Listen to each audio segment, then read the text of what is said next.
기대를 뛰어넘는 역대급 컴백입니다. 컴백 무대는 미국 MBC 간판 프로 지미 펠런 쇼에서 단독 에피소드로 꾸며지고 17일 기준 앨범 선 주문량은 402만 장을 돌파했습니다.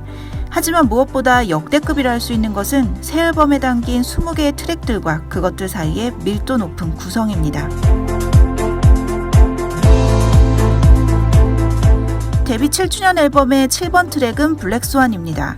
이 곡이 7번이라는 이번 앨범의 상징적인 숫자에 위치한 것은 단순히 순서상의 배열 때문만은 아니었을 겁니다. 특히 새 앨범의 공식 트레일러 외에는 음원을 공개하지 않았던 BTS가 처음으로 음반 발매 한 달여 전 이례적으로 공개한 곡입니다. 블랙스완은 음악에서 더는 감동을 얻지 못할 수 있다는 내면의 두려움을 진솔하게 표현한 곡입니다. 곡 속의 화자는 모든 빛이 침묵하는 바닷속으로 천천히 가라앉고 그곳에서 두려움에 쌓인 자신의 그림자와 마주합니다. 그림자의 번번이 발목 잡히지만 화자는 절대 끌려다니지만은 않겠다 다짐하고 Do your thing, 자신에게 주어진 일을 묵묵히 해나가는 방식으로 서서히 일어섭니다. 자신의 진정한 자아인 에고를 찾아가는 여정에는 누구에게나 찾아오는 두려움의 시간이 있습니다. BTS 역시 다르지 않습니다. 자신이 가진 능력에 대한 불신, 그 안에서 계속되는 성장 진통, 자신에 대한 타인들의 무조건적인 기대 등이 그것들인데 BTS는 2018년 마마에서의 수상 소감 중 이에 대한 이야기를 힘겹게 꺼내기도 했습니다. 올해 초에 저희가 되게 심적으로 많이 힘들었었어요. 그래서 저희끼리 얘기를 하면서 해체를 할까 말까 고민도 했고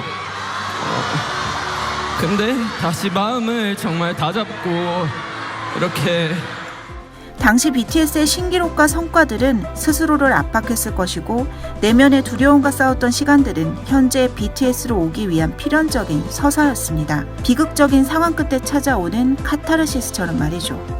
이런 블랙스완이 존재함으로써 BTS는 자신의 영혼을 찾는 지도를 완성해 갑니다. 5번 트랙까지는 자신의 밝은 면인 페르소나를, 6번부터 19번 트랙 에고 직전까지는 페르소나와 그림자 사이의 균형을 갖춰 나가는 내용의 곡들이 담길 것으로 추측됩니다.